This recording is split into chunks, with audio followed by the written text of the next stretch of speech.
नमस्कार दोस्तों, कैसे हैं आप। मैं तारा आपको सुना रही हूँ शैलेश मटियानी जी की लिखी कहानी प्रेत मुक्ति। अब तक इस कहानी में आपने सुना कि गांव का एक विद्वान पंडित और उनके हल चलाने वाले में बचपन की दोस्ती है।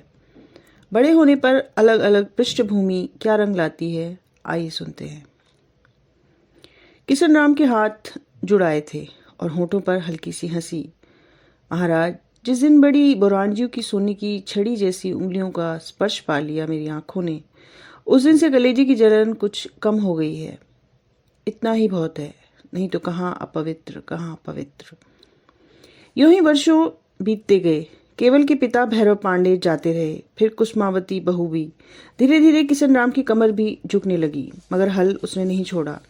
जब तक खुद वह हल नहीं छोड़े तब तक हलियाना बदला जाए, केवल पांडे निर्णय कर चुके थे।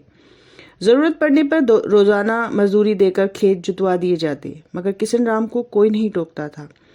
केवल पांडे की पत्नी चंद्रा बहुरानी भी अपनी सास की सी दया उसके प्रति रखती थी। कभी कभी किशन राम करुणा भाव में कह देता था, बड़ी बहुरानी जी का तो शरीर ही गया है, आत्मा तो छोटी बहुरानी में समा गई है। और ऐसा कहने के बाद ज्यादातर वो पांडे जी से आत्मा परमात्मा के संबंध में तरह तरह के प्रश्न पूछने लगता था। महाराज, शास्त्रों में तो आत्मा परमात्मा के ही मंत्र लिखे हुए हैं ना।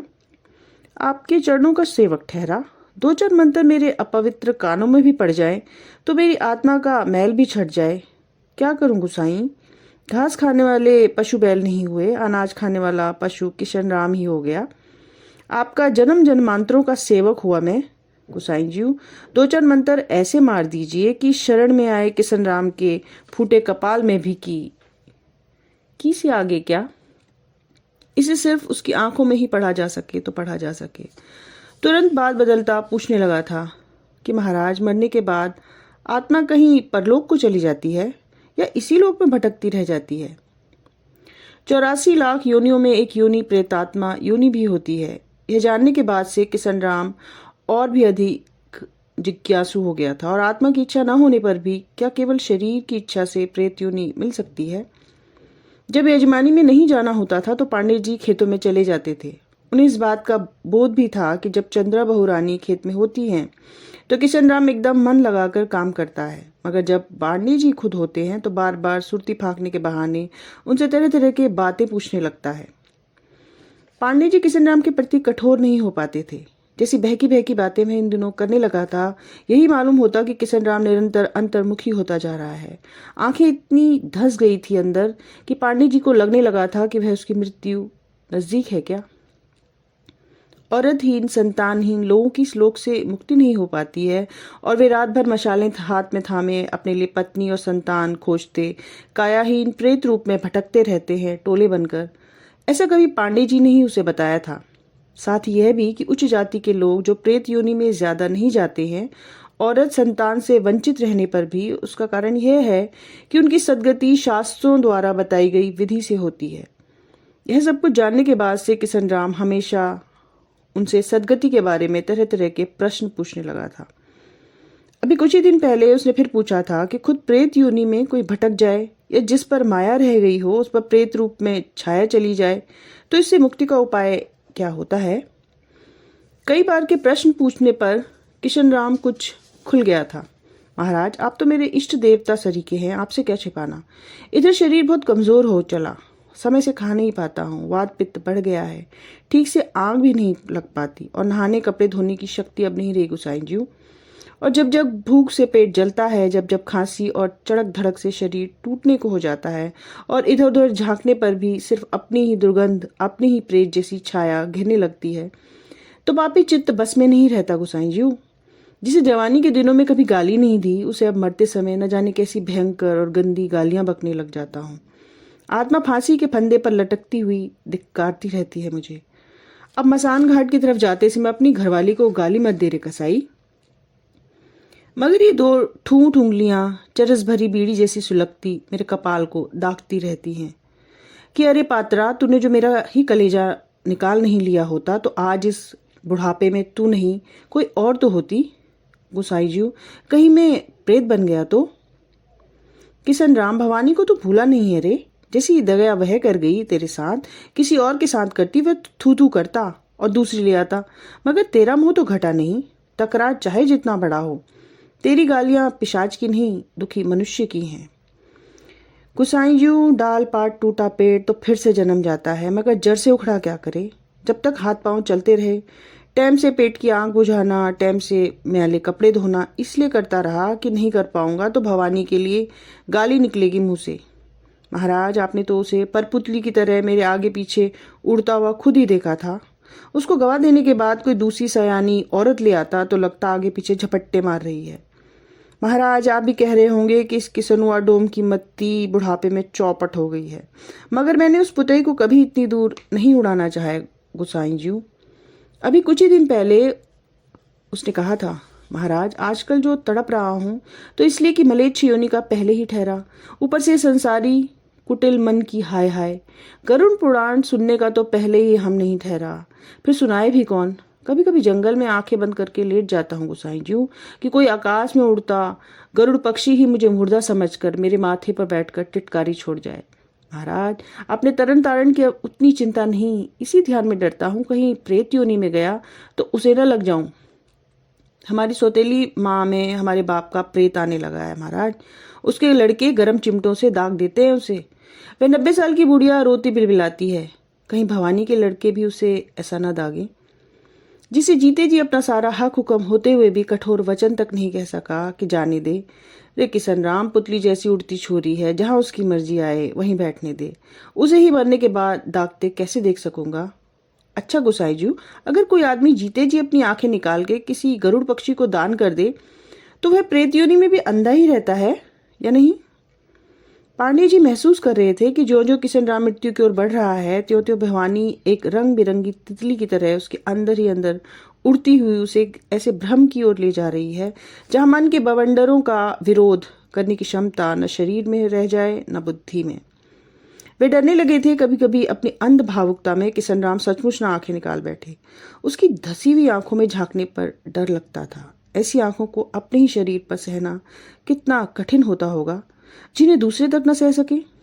उस निरे अशिक्षित और अबोध किशन राम की आंखों की गहराई में जो चमक दिखाई देती थी, पानी के तल में पड़ी मरी हुई मछली की सी चमक, उसे देखते पांडे जी को यक्ष युधिष्ठिर प्रसंग याद आ जाता था। उन्हें लगता बिना अपने प्रश्नों का उत्तर पाए यह किशन राम उन्हें छोड़ेगा नहीं, न जीते जी न उसके बाद। उन्होंने किशन राम से कहना शुरू कर दिया कि शास्त्रों में यह भी लिखा हुआ है कि जो व्यक्ति पवित्र वन से प्रायश्चित कर लेता है वह अपने मरने के बाद अवश्य ही स्वर्गवासी हो जाता है। किशन राम के प्रश्न पूछते ही अब पांडे जी कह देते, किशन राम, तू तो एकदम निश्चल निष्कपट मनुष्य है, तो जैसे सात्विक लोग प्रेत योनि में नहीं जा सकते। मगर इससे किशन राम के प्रश्न ही घटे थे, उसकी बेचैनी, उसका दुख नहीं। पहले अपनी जिस बेचैनी को वह प्रश्नों में बांट देता था, अब वह जैसे चट्टान में से बूंद बूंद से जल की तरह उसके अस्तित्व में इकट्ठा होती जा रही थी। और पांडे जी को लगता था किशन राम की यह बेचैनी यदि नहीं घटी तो उसकी मुक्ति सचमुच कठिन होगी। उसे यदि नदी में बहा भी दिया गया तो अपनी ही अर्थी के बांस के सहारे टिके हुए शव जैसी भटकती आत्मा सतह पर उतरकर उल्टी हो जाएगी। किशन राम की आंखों में मृत्यु की छाया दिखाई पड़ने लगी है, और आंखों के रास्ते जिनके प्राण निकलते हैं उनका चेहरा कितना डरावना हो जाता है। सुयाल के किनारे चलते चलते अतीत के बहाव में बहते पांडे जी को ऐसा लगा रहा था जैसे कोई उनकी पीठ पर लदी उस पोटली को नीचे धरती की ओर खींच रहा है जिसमें यजमानी से मिली हुई सामग्री है। दूर के गांव में एक वृद्ध यजमान की मृत्यु हो गई थी और 13वीं का पीपल छुआकर पांडे जी वहीं से लौट रहे थे। पोटली में अनेक अन्य चीजों के साथ जौ तिल भी थे और एक जोड़ी बर्तन भी। बाकी बर्तन तो गति क्रिया के दिनों ले जा चुके थे। आज सिर्फ एक लोटा, एक कटोरा, एक चम्मच और एक थाली थी। किशन राम के मरने पर हो सकता है उसके सौतेले भाई उसके थोड़े से जो बर्तन थे उन्हें भी समेट ले गए हों, और संभव है उनकी हीन नियत के कारण मरे किशन राम के नाम पर कोई बर्तन लगाए ही ना। पांडे जी को याद आया चंद्रा बहुरानी को जो पानी का लोटा खेत में ले जाती थी उसे किशन राम छूता नहीं था। बहुरानी लोटे से पानी छोड़ती थी और वे दाई हथेली होठों से लगाकर गटागट पीता था। तब भी कैसी जन्म जन्मांतरों की सी मालूम देती थी उसकी प्यास। पानी में गटकने की आवाज कैसे साफ सुनाई पड़ती थी, गले की घुंडी कैसे लय में डूबती होती थी। सोचते सोचते पांडे जी को लगा जैसे किशन राम पीछे पीछे चलता हुआ उनकी पीठ पर बंधे लोटे को अपने होठों की ओर झुका रहा है। पांडे जी के पांव एकदम भारी भारी हो आए। उन्हें याद आया यजमान के बनने से पहले यूं ही तसल्ली देने को एक दिन उन्होंने किशन राम को यह आश्वासन दे दिया था कि उसके मरने पर वे खुद उसका तर्पण कर देंगे, और तब किशन राम कुछ आश्वस्त हो गया था। महाराज, आपके हाथ की तिलांजलि से तो मुझ अभागे के समस्त पापों का तारण हो जाएगा, मगर कहीं ऐसा तो नहीं गुसाई जीव कि उल्टे आप जैसे पवित्र ब्राह्मण देवता से तर्पण कराने का कोई दंड भुगतना पड़े मुझे।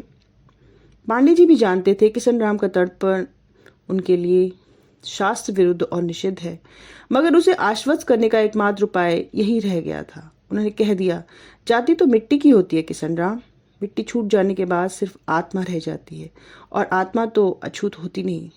मगर इस समय इन सारे तर्कों में जाने का अवसर है कहाँ। मन इसी दुविधा में हो गया है, कहीं किशन राम मर गया तो क्या वो अपना वचन पूरा कर सकेंगे। मन ही मन केवल पांडे को अब लगा कि वो प्रार्थना करते जा रहे हैं, और चाहे जो मरा हो, किशन राम न मरा हो। गांव में उन दोनों सिर्फ दो के मरने की ही आशंका थी, एक किशन राम और दूसरी उसकी सौतेली माँ। केवल पांडे एक पल को झिझकते भी कि है किशन राम की सौतेली माँ के प्रति पूर्वाग्रह करना तो नहीं होगा कि किशन राम की जगह उसका मर जाना अच्छा मालूम पड़े। फिर सोचा कि 90 के इससे ऊपर वाले को तो विदा होना ही चाहिए, आज नहीं तो कल।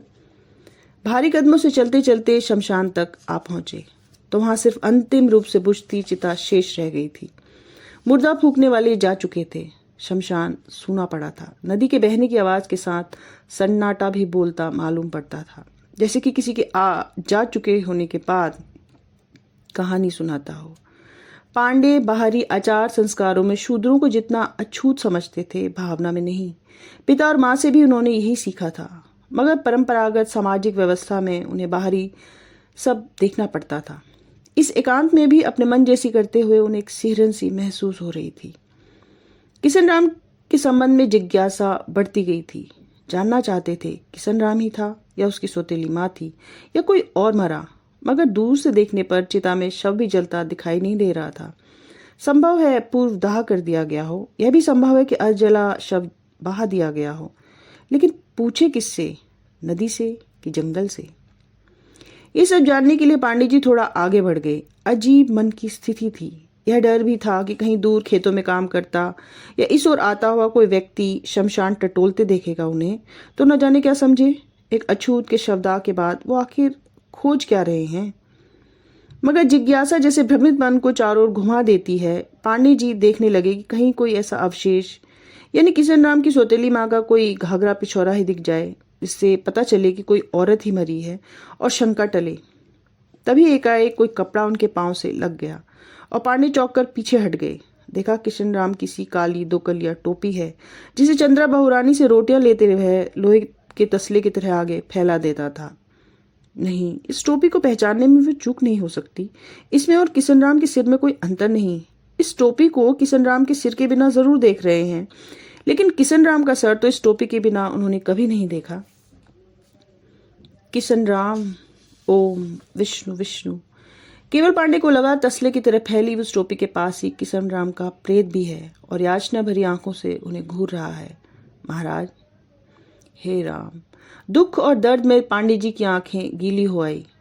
अब ये बात सिद्ध हो जाने से उनके पांव अपने आप एकदम हल्के हो गए, जैसे घटना का घटित हो जाना सारे भ्रमों को साफ कर गया हो। केवल पांडे थोड़ा पीछे लौटकर फिर आगे निकल आए, गांव की ओर जाने वाली सड़क पकड़ने के लिए। थोड़ी दूर और सुयाल के किनारे किनारे ही चलना था, मगर शमशान भूमि से जरा ऊपर पहुंचते ही फिर पांव भारी पड़ने लगे। लगा किशन राम पीछे छूट गया है और टोपी फैलाए हुए है। आखिर क्या मांग रहा होगा किशन राम अपने अंतिम क्षणों में? सिर्फ यही तो कि उसकी प्रेत मुक्ति हो जाए। शायद मरते समय किसी से यह कह भी गया हो कि पांडे जी को इस बात का याद दिला दी जाए कि किशन राम का तर्पण करने का वचन दे रखा था उन्होंने। उन्हें याद है अंतिम कुछ दिनों अपनी मुक्ति की जो आश्वस्ति किशन राम की आंखों में आ गई थी, वह कुछ सामान्य नहीं थी। प्रेत मुक्ति का इत्मीनान उसके बोलने, सुनने, खाने, पीने और चलने फिरने तक में झलकने लगा था। अब वह आत्म पीड़ित नहीं, शांत लगता था। उसके जर्जर शरीर में एक मध्यम सी लय आ गई थी। केवल पांडे का यह कहना कि एकांत में ही सही वो शास्त्रों की विधि से उसका तर्पण कर देंगे, सुनकर वह विरागियों किसी तरह शांत हो गया था। अब कहीं ऐसा न हो उसकी मरणोत्तर आत्मा यही खोजती फिरती रही हो कि पांडे उसका तर्पण करते भी हैं या नहीं।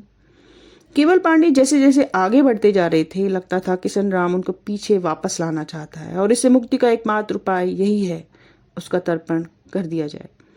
तमाम दुविधाओं से मुक्ति का यही एक मार्ग बचा है। जाति बिरादरी के लोगों की जानकारी में तो कुछ भी करना संभव नहीं। यहाँ इस सुयाल घाटी के एकांत में तो सिर्फ वह ईश्वर साक्षी रहेगा, जिसके लिए सब मनुष्य एक हैं, न कोई डोम है, न कोई ठाकुर, न ब्राह्मण। मगर शमशान के पास ही तर्पण करने पर कोई आता जाता देखेगा तो प्रश्नवाचक आंखों से घूरेगा और कहीं ये अफवाह न फैला दे कि पैसे के लोभी ब्राह्मण अब चोरी चोरी शूद्रों के लिए पूजा अर्चना भी करने लगे हैं। थोड़ी ही ऊपर एक पतली धारा सुआल से मिल रही थी। पांडे जी आगे बढ़े और संगम के पास एक ऊंची चट्टान पर पोटली रख दी। पोटली खोलते ही लोटा जैसे किसी देव की प्रेरणा से बाहर को लुढ़क पड़ा। पांडे जी का मन भर आया। थोड़ी देर तक वो किशन राम के साथ बीते बचपन के पलों की याद में डूबे ही रह गए। आंखें धीरे से जल भरकर उन्होंने नदी किनारे की मिट्टी में वेदी जैसा बनाकर लोटा रख दिया। जिंदगी भर तो यजमानों की हथेली से दान ही ग्रहण किया है, आज थोड़ा सा दान अपने सेवक के नाम पर खुद भी क्यों न कर ले।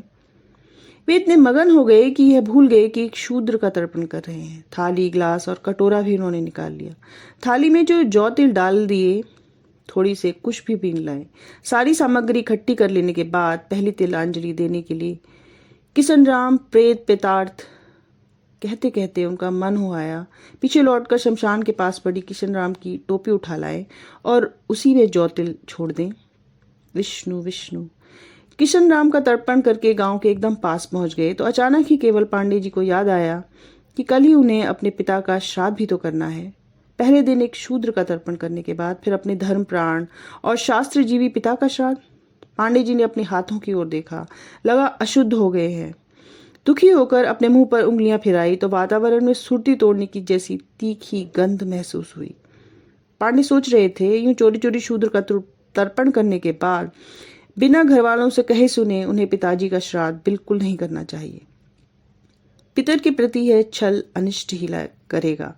जानते थे अछूतों के प्रति तमाम उदारता के बावजूद जातीय संस्कार की निष्ठा और कट्टरता उनके पिता में भी थी। जो शास्त्र सम्मत है वही मानवीय भी है, ऐसा उनका मत था और इसे निभाया भी उन्होंने। जिसने जीवन भर शास्त्र विरुद्ध कोई काम नहीं किया, उसी का श्राद्ध अशुद्ध हाथों से कैसे किया जा सकता है। गांव पास आता जा रहा था, मगर केवल पांडे बहुत थक गए थे। उन्हें डर लग रहा था। शुद्ध मन से श्राद्ध करने के लिए उन्हें सच बोलना ही पड़ेगा, फिर चाहे घर वालों और बिरादरी में कैसी ही अप्रिय प्रतिक्रिया क्यों ना हो। उन्हें लगा किशन राम की प्रेत मुक्ति तो हो गई होगी, लेकिन अब पश्चाताप का प्रेत उनसे चिपट गया है। किशन राम की याद आने पर माथे का पसीना पहुंचते हुए उन्होंने फिर शमशान की दिशा की ओर आंख उठाई। उन्हें लगा ढले सूर्य और उनके बीच में इस समय उनका अपना ही प्रेत लटका हुआ है और इसी उधेड़बुन में वो फिर कुछ देर वहीं पगडंडी के किनारे के एक पत्थर पर ही बैठे रह गए। सौतेली मां को फूंक कर दूसरे रास्ते से घर की तरफ वापस लौटते किशन राम ने केवल पांडे को ध्यान में डूबा हुआ सा उदास सड़क के किनारे बैठा देखा तो परम श्रद्धा भाव में महाराज कहते हुए दंडवत में झुका। जैसे कहीं अंतरिक्ष से आती आवाज को सुनकर केवल पांडे ने चौंक कर सामने की ओर देखा तो किशन राम का नंगा सिर दिखाई दिया। बीच सर में जहां पर बाल नहीं रह गए थे, पसीने की बूंदें थी और केवल पांडे चकित से देखते ही रह गए। किशन राम दोनों हाथ दंडवत में जोड़े जमीन पर वैसे ही झुका ही था। जीते रहो कहने को हाथ ऊपर उठाते हुए केवल पांडे को लगा जैसे आसमान में लटके किसी प्रेत के बंधन से अपने को मुक्त कर रहे हों। ये कंठ बस यहीं तक था। पांडे जी का अपना ही डर, शंका या यूं कहें प्रेम उनसे सब करवाता चला गया। असल में क्या होना चाहिए और क्या हम लोक-लाज समाज के बंधनों में रहकर करते हैं, यही इस कंठ का पीड़ा भी है। तो आज के लिए इतना ही। अगली कड़ी में फिर भेंट होगी। तब तक के लिए धन्यवाद। नमस्कार।